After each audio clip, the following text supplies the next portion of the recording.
Hello, this is Heartfulness Wellness webinar, and we're going to be having a small conversation, with Maria Mendes Larsen, which is a Pilates expert and teacher.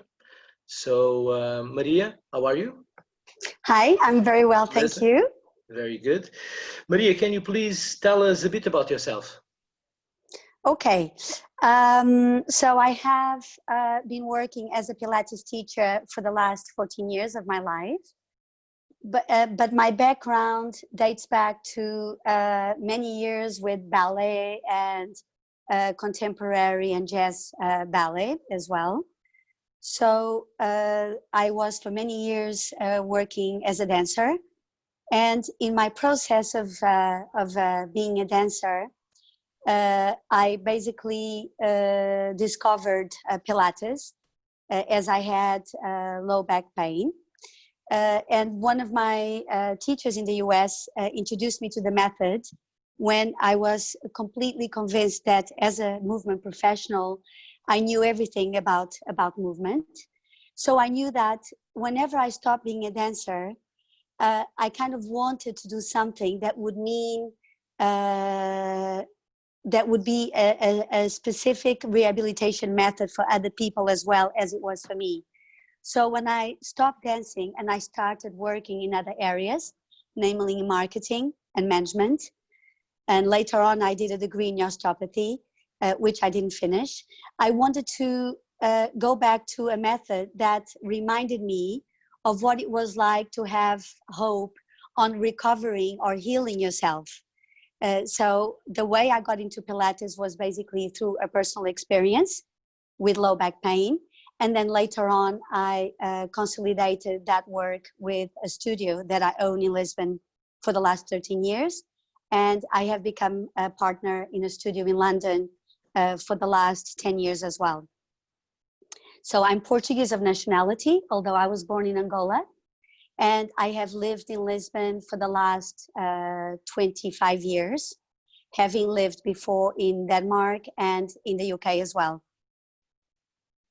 Okay, and tell me something. So you mentioning Pilates as being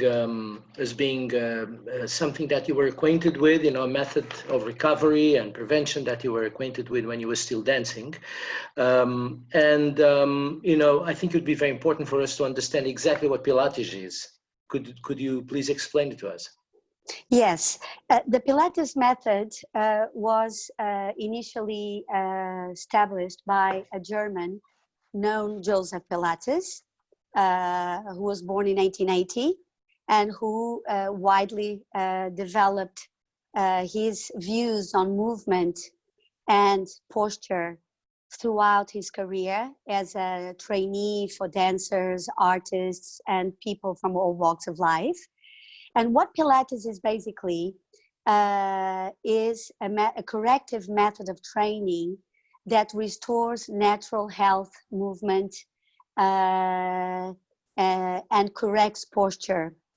It has become quite a known philosophy of life because as Pilates deals with biomechanics and deals with the way we stand, the way we sit, and the way we move, because it changes all that, it has become a philosophy of life in the sense that anybody that practices Pilates will know exactly what to do when they have to, in their everyday life, make decisions about movement.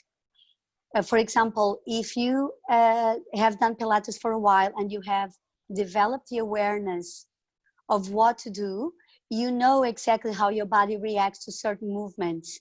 So, for example, if you decide to go shopping and you need to pick up a bottle of water from the ground, you will know exactly what kind of movement you need to perform in order to spare your spine, what kind of motions are going to be damaging for your body, and what kind of modifications you need to do to movement so that your movement becomes more dynamic and a little bit more natural.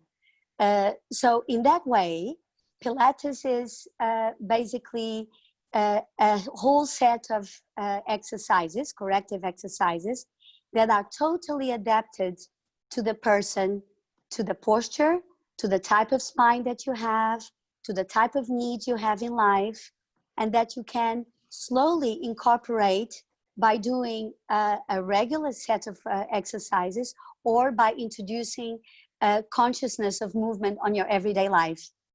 So as a resume, it is a kind of a dynamic way of healing yourself, which is widely different from physiotherapy as we look at the body as a whole. So when we are, for example, trying to deal with a shoulder injury, we know that having the spine as the main articulation, we know that we have to take into consideration how I am positioned in order to address my shoulder, so that my proprioception, my awareness of movement, is totally different from anybody else's. So this whole setup of rules and ideas and exercises are incorporated in a whole set of principles that we follow in order to help people and in order to help ourselves. Okay, and tell me something, Maria. Obviously, in the Western world, and as we live in Portugal, it's easy to understand that Pilates has become more and more popular. You know, a lot more people are joining Pilates and are appreciating Pilates and actually using Pilates in different levels of whatever performance they're looking for or whatever reason brings them to Pilates. Is that also because you think people are becoming more aware due to the fact that Pilates is very successful in dealing with their problems, or is it because Pilates is evolving also, you know, in the last few years? Yeah, indeed. I think it's a combination of both. So since the method has been widely practiced and renowned worldwide for more than 90 years, and it has developed side by side with all the principles of physiotherapy, and it has entered in a very widespread and very solid way in the world of all sorts of therapists, and namely doctors, physiotherapists, osteopathy practitioners. Pilates has indeed become a sort of a resource, a very useful resource to dealing with injuries and with dealing with pain. As we teach people how to move, we also teach them how to hold a better posture.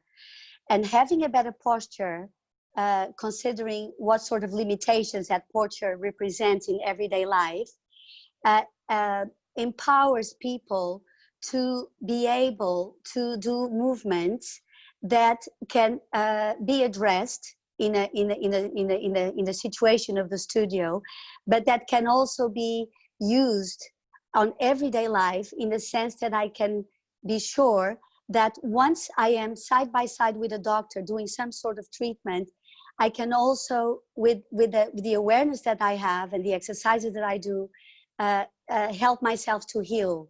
So it has become very much acknowledged and represented in the medical community as a very helpful way of healing yourself and developing the tools to stay away from whatever surgery or whatever treatments you may need in other areas. Okay, I know and I've heard that a lot of professional sportless from different sports are incorporating, you know, Pilates in their program, you know, not only to prevent injuries, but also, you know, to deal with, you know, fatigue, muscle fatigue, injuries that come, you know, throughout the competitive season. Is this something that you feel that this is the new thing in Pilates, or Pilates has always been used, you know, for high performance physical demand already for some time? It's very interesting what you're saying, because Pilates actually started by being developed in a situation of a First World War rehabilitation scene, where he worked with amputated soldiers, namely in labor camps during the First World War in Lancaster and the Isle of Man, by using beds and by using springs and all sorts of accessories that were available. But the way Pilates became popular, so to speak, in the US in the 20s was through the training of professional dancers and athletes. Um, One of his passions was actually boxing. And when he started preparing boxers for their fights and opening his door to dancers, Pilates became a very important tool to rehabilitate dancers. And to this day, that technique has become more and more sound. As we know more about the body, we know more about fascia, we know more about releasing tension, we know more about muscle performance. And being Pilates a neuromuscular training that introduces new information to your muscle memory and changes the way you stand or the way you dance or the way you move, it has become not only a tool for rehabilitating athletes, but also a tool to maximize performance in all sorts of professional areas. Okay, so this was Pilates was created by one man. I think his name was Joseph Pilates, right? Right. Could you tell us? Do you know anything relevant? You know, because to be honest, this is a very developed system, and it was started in a time where, you know, even medical science in the West was not so developed in terms of physiotherapy and orthopedics. So it's actually quite interesting to know where did he come from and how did he implement it and discovered such an interesting method. Yes, it's very interesting and very fascinating. He himself considered to be ahead of his time. He was only author of two books, two very small books.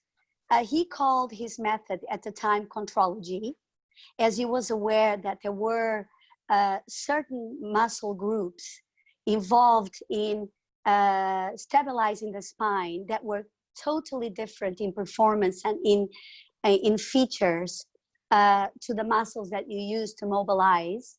He, in an empiric way, developed a knowledge that today we know from a scientific point of view of having tested and having measured with electrodes and with all sorts of scientific tools today, that his knowledge of how to stabilize the spine and how to heal through movement is indeed not only very accurate, but very much very open to all sorts of possibilities and adaptations.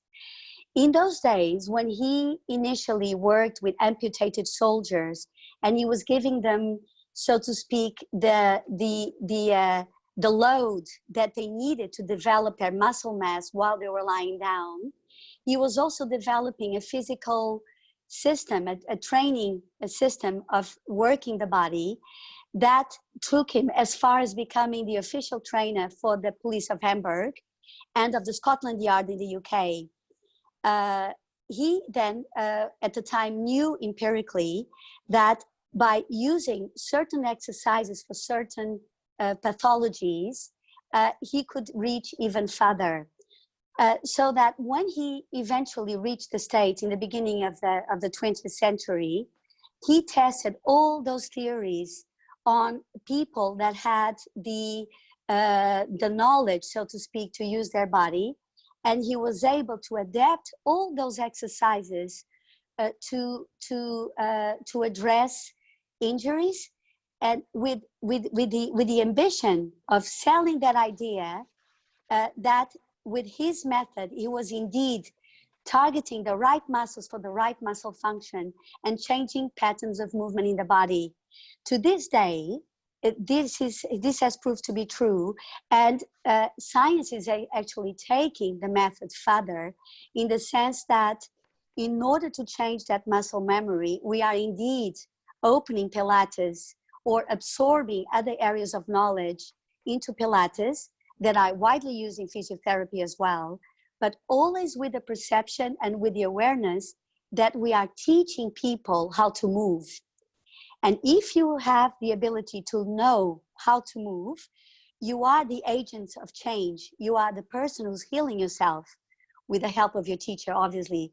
But it brings the focus of healing into a complete different dimension. And that dimension today is very, very strong and very supported by most Pilates schools and medical agents in the world.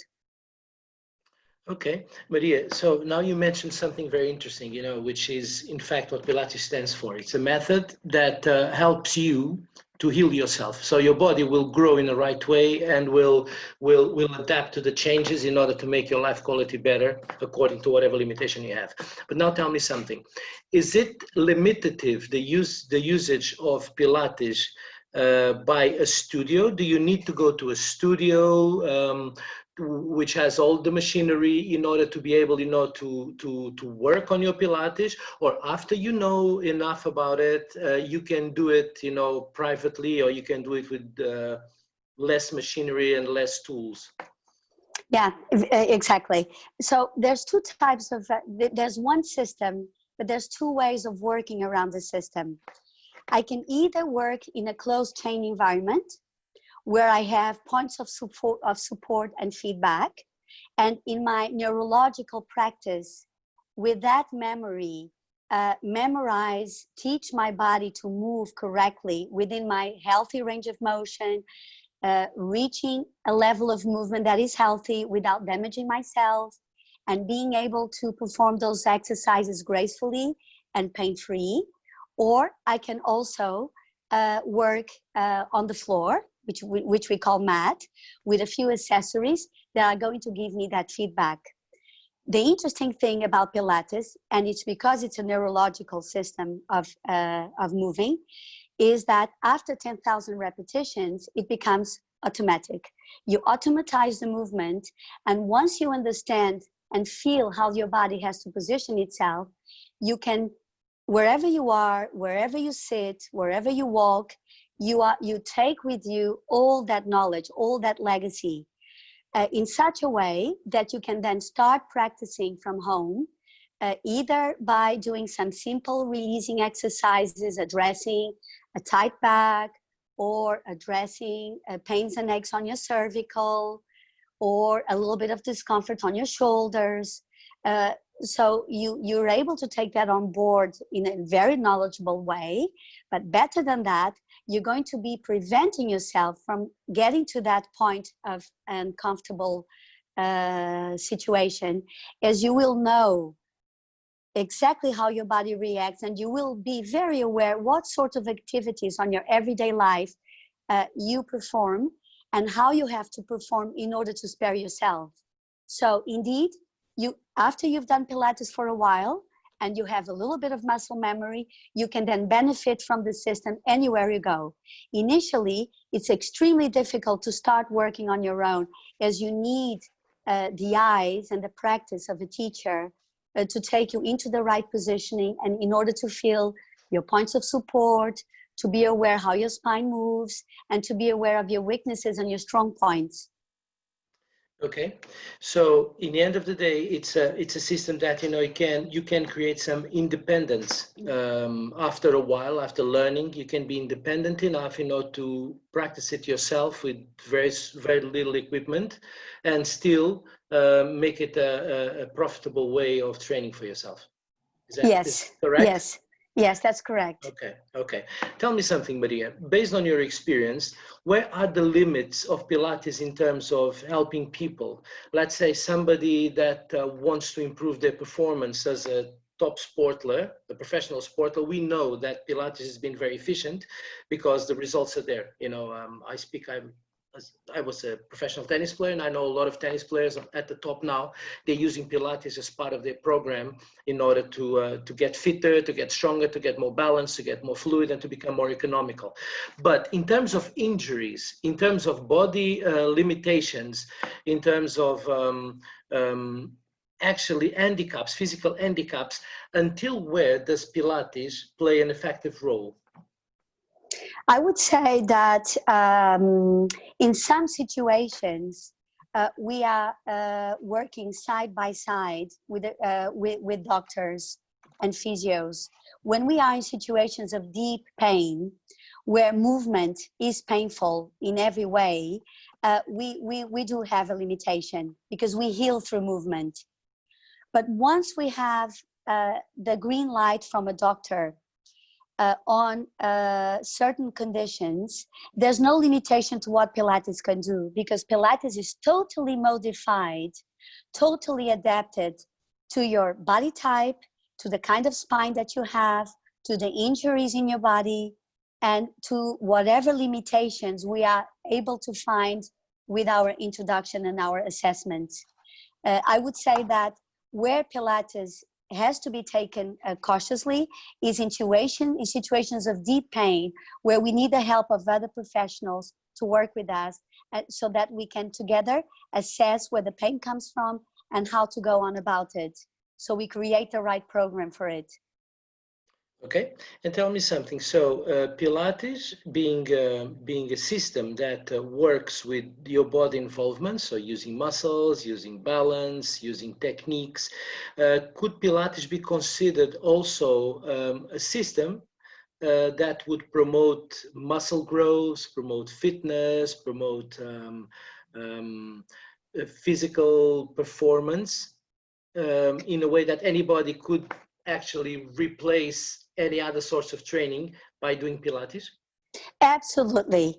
The only aspect that Pilates does not contemplate is the cardiovascular need that you get from running or walking or some other activities that accelerate your heartbeat over 140 beats per minute. What Pilates is fantastic with is in not only working every single muscle in your body as we address pelvic stability.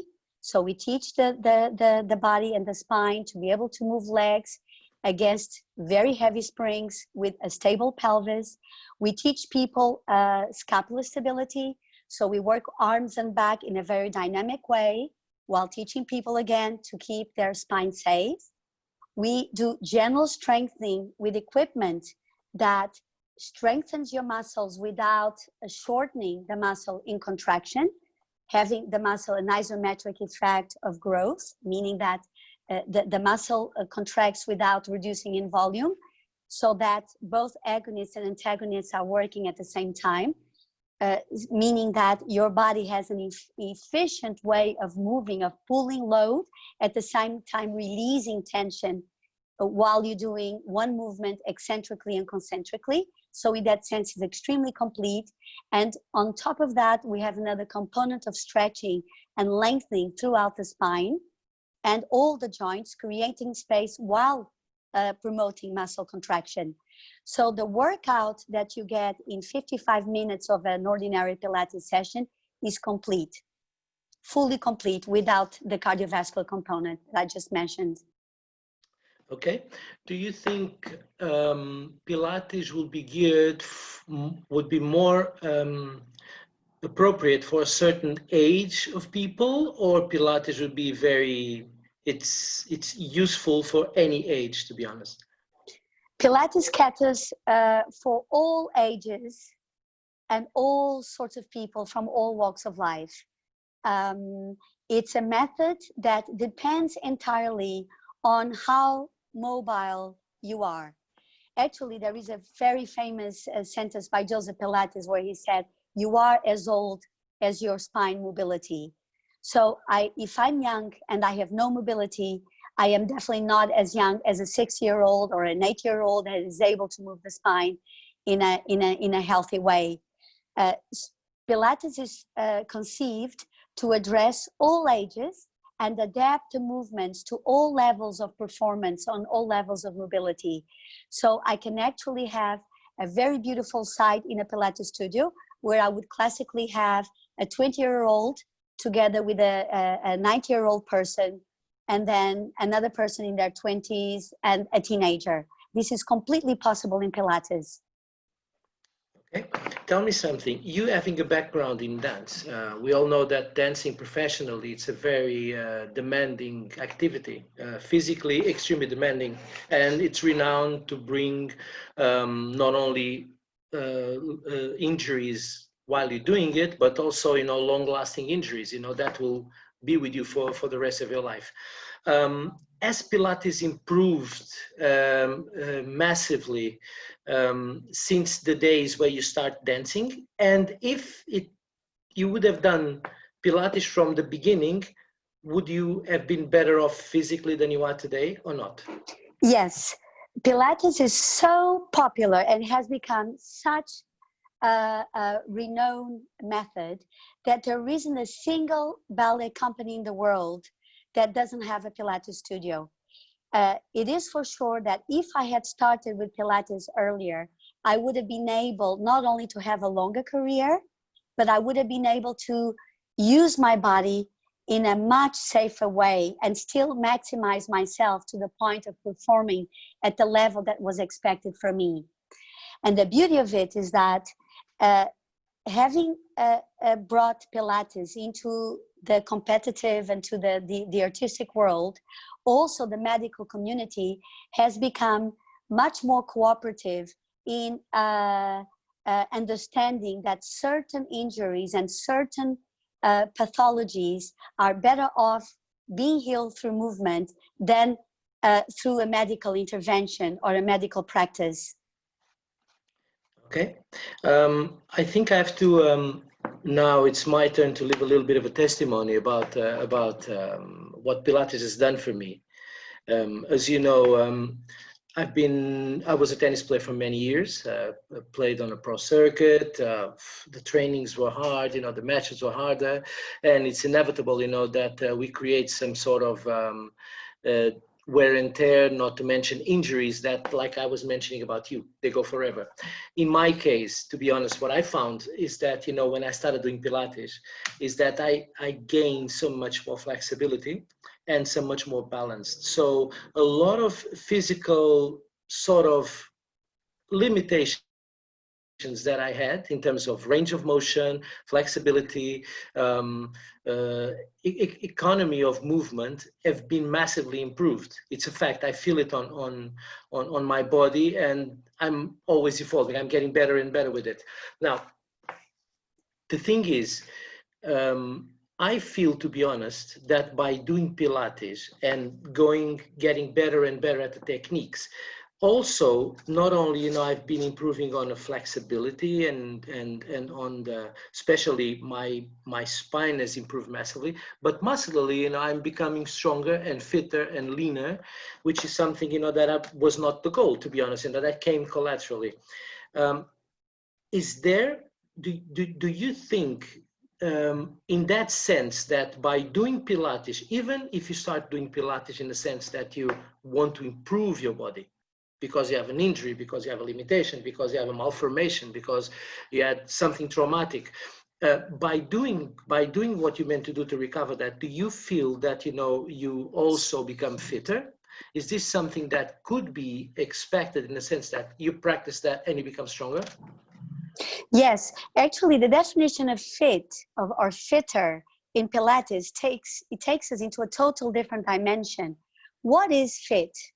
What is our concept of fit? Or traditionally, what kind of culture were we emerged in the past, in the recent past, of no pain, no gain, that actually took us to a level of understanding of our bodies and of our exercises that made us conclude that being fit also means being able to move freely, having range of motion. In the past, to a very recent past, people were not, the synonyms of fit would be of somebody who was strong and was able to perform physical tasks that would require a lot of load, a lot of resistance.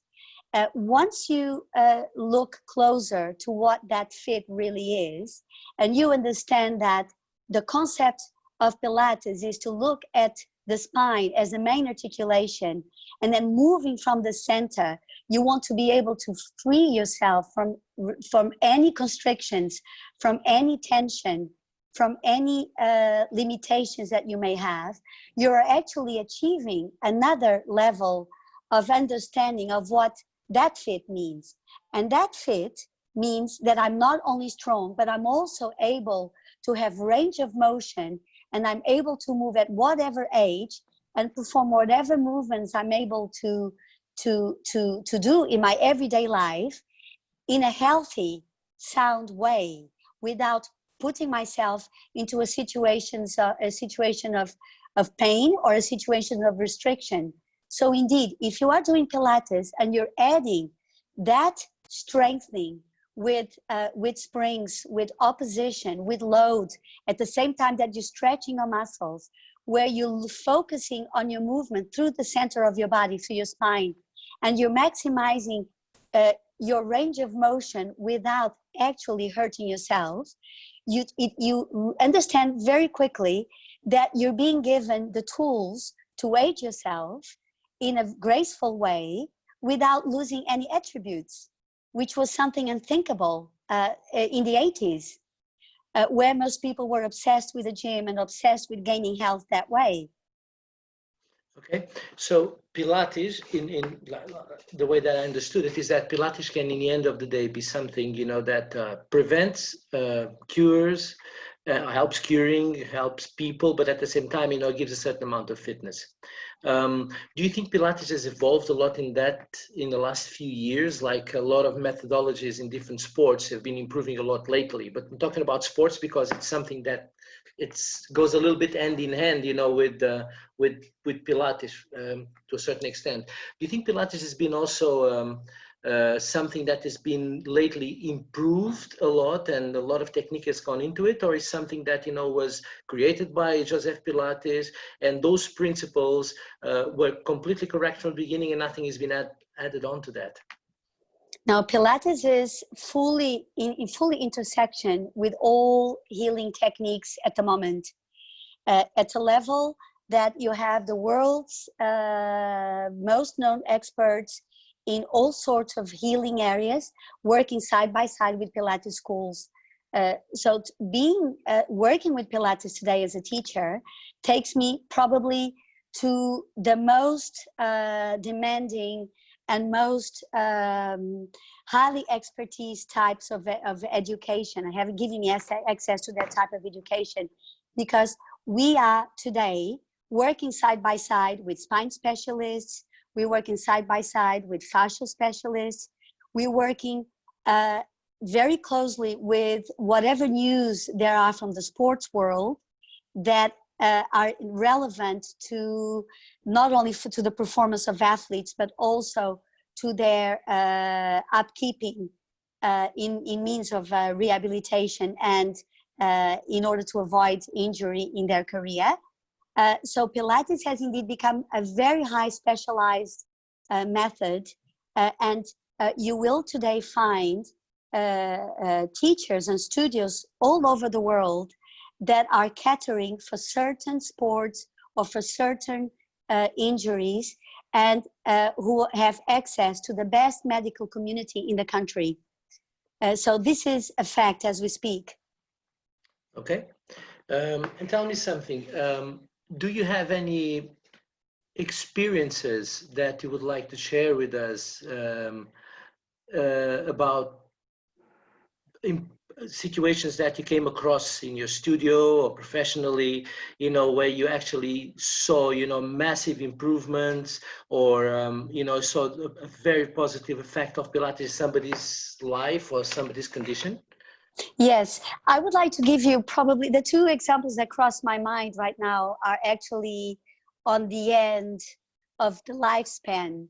The first one is probably working with teenagers, which has been a great pleasure for me in the last 10 years, where my studio in Portugal has been working side by side with a renowned surgeon, a spine surgeon, who has put a lot of trust and a lot of support into our studio, where we work with children and teenagers with scoliosis. We have children who have 40 degrees of curvature on their spine and who are basically waiting for surgery in a situation of having to wear a vest on an everyday life. And we have such amazing results that we have built a program to address lateral flexion and rotation at an early age.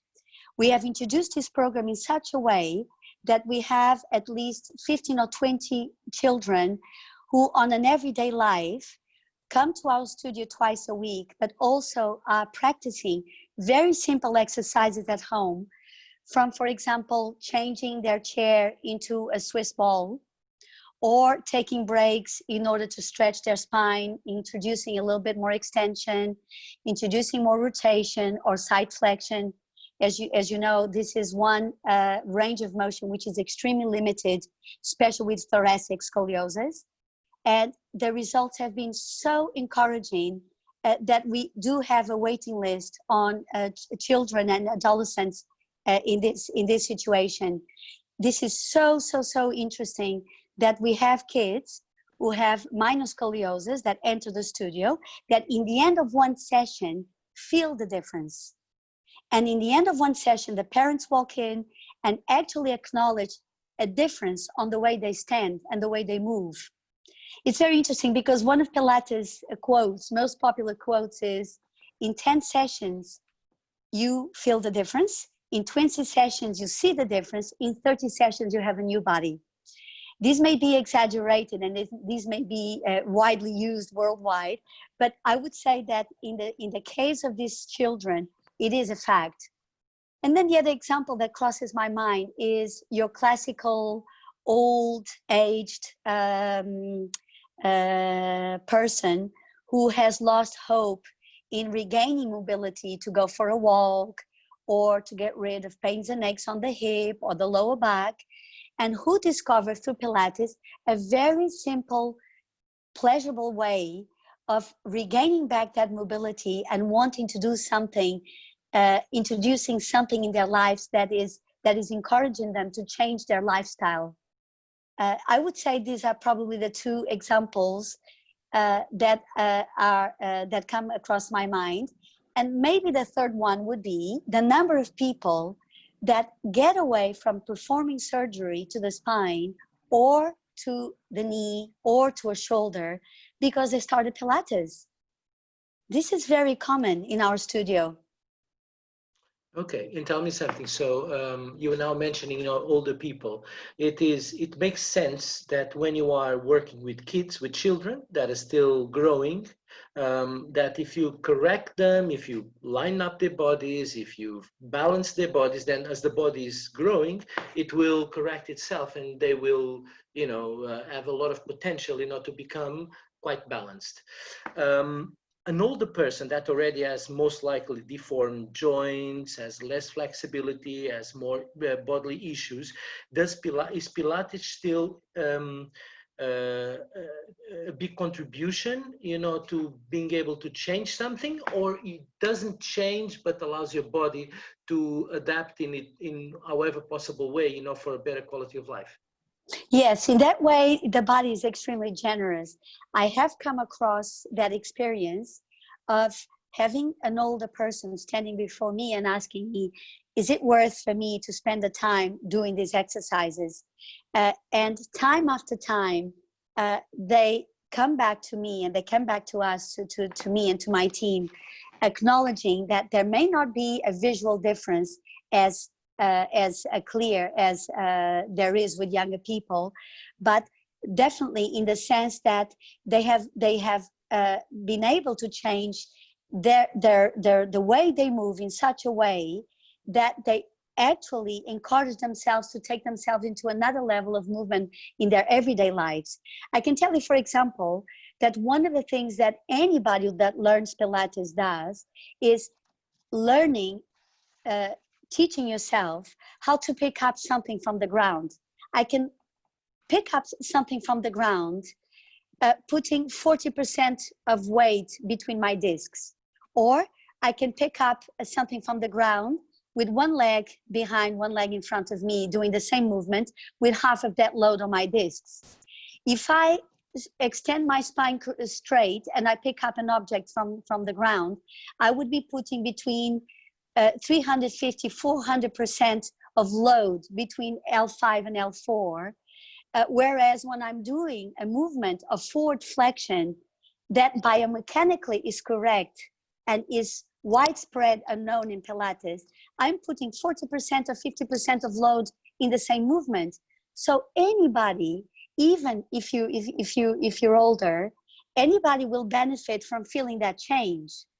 As in your everyday life, you're incorporating less effort into doing certain tasks. So that by the end of the day reflects in much more movement, much more easiness into what I can actually do. Okay, and now Maria, focusing a little bit on you. We've been speaking a lot about Pilates, which is actually a very interesting subject, is your subject. So tell me a little bit about you being Abhyasi. When did it started? When, how did you got to this point in your life? Well, I became an Abhyasi in 2012, and it literally changed my life.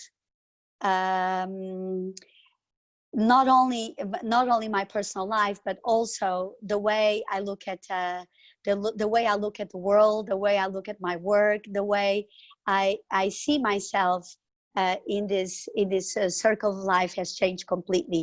So it made me much more sensitive, much more aware, with much more compassion to whatever is happening in the world, and with a huge need inside myself to change and to help others to change for the best. So it has been quite a fantastic ride. Okay, and tell me something. And what would you consider? Do you have any plans? Actually, how do you see yourself moving on from here? Because you are somebody well known and somebody very well established, in the Pilates world. You've achieved quite a lot. You've published books. You have your studios. You had a lot of success. Professionally. Helped a lot of people. To be honest, what makes you tick? Well, what makes me tick now at this very moment is to be able to take all this experience that I have gathered in Europe and be able to do exactly what I do here with a team of people in Cana. This is something that I'm dreaming about ever since I've seen Cana, and I would love to be able to take this technique and to share it not only with a team of people that I would be able to work with in Cana, but also to be able to cooperate with other areas of practice in the wellness center that could integrate our principles and could integrate our philosophy and way of looking at the body, the way of looking at posture, and the way of looking at movement. Okay. This is what really would be my dream. Okay, now I'm going to ask you a very strange question. I know it's strange, but understanding that the way you see Pilates and the way Pilates is being quite an holistic way of dealing with your body, because you do not separate an injury from the rest of your body. You will treat a malfunction of a joint or an injury that you have by correcting everything else and by adapting the whole body, not to the treatment and to whatever needs to be prepared. Can you somehow make a comparison? Is there a philosophical bridge between the meditation, the heartfulness, and the way you see Pilates? Oh, definitely. The way I see Pilates and the way I see life and the way I look at how meditation and where meditation took me takes me to a level of accepting myself and accepting others, and working with what we have, not only at the physical level, but also at a psychological level, at an emotional level, and bring that to a momentum of creating an experience that is at the same time pleasurable, but also at the same time changing, life-changing, in the sense that I am dedicating myself to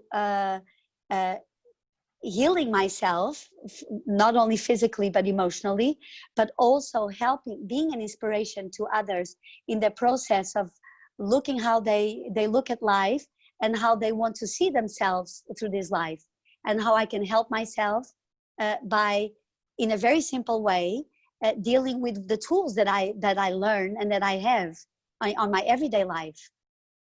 Okay, so it's a fact that Pilates has been growing and is becoming more and more popular in the West. we all know that, you know, there's so many more studios, there's so many celebrities using Pilates on a daily basis. You yourself have probably been acquainted with quite a few of them. Yes. So the Western civilization, it's very aware, it's becoming more and more aware, you know, every day about it, and Pilates is becoming popular and used by a lot of people. Do you think it has the tools, it has the possibility of becoming the same in India, for instance? There's no doubt about it, because being Pilates a corrective method of training, which is biomechanically sound, that teaches me to position myself correctly, that teaches me range of motion in a healthy way, there's no way that there isn't a single discipline, being that yoga or any other practice, that will not benefit from that knowledge. So this system, this integrated system of using the body in a healthy way, is going to reach a point of maturity where people who are not familiar with it will, by experiencing it, understand how they can, by healing themselves, also increase life quality, and probably and most likely look at the help of a doctor or a practitioner in that area in a different way. So I have no doubts that from the moment that we will start helping people to become more aware of what they can do for themselves, and once people understand how powerful and how pleasant and how strong this tool is for healing themselves, there will be no way of stopping it. And there will be a general acceptance to practicing the method and integrating it in all sorts of areas. Let that be the ordinary person who's got low back pain. Let there be a child who has a scoliosis, or an older person who's eager for movement, or a professional that needs to optimize and to reach a different level of performance. We will definitely be able to do that. I have no doubts about it. Okay, very well. Well, Maria, I think, you know, we touched pretty much most areas of Pilates and a little bit of your professional life. Is there anything else you'd like to say, to mention, to share with us? I could probably finalize by adding a little bit of information on how this method has, with the help of the medical community and all sorts of professionals, reached such a high level of acceptance in the West. I would like to add that this fusion of being biomechanically aware of movement, together with the stillness of the mind and the well-being that we create by doing meditation, is such a beautiful combination that I strongly believe that with the introduction of Pilates in India, and with the knowledge and the awareness that meditation is indeed an ancient practice in India, we will be able to create a beautiful fusion and a beautiful system and philosophy of life that will be complete once we're able to add those two aspects together. Okay, yeah. I think you're right. It makes a lot of sense. Makes a lot of sense. Very well, Maria. I have to thank you for your time and for your explanations and for your sympathy. And well, thank you very much. Hope everything goes well with you. Thank you. It was a pleasure. You. Thank you very much. You're welcome.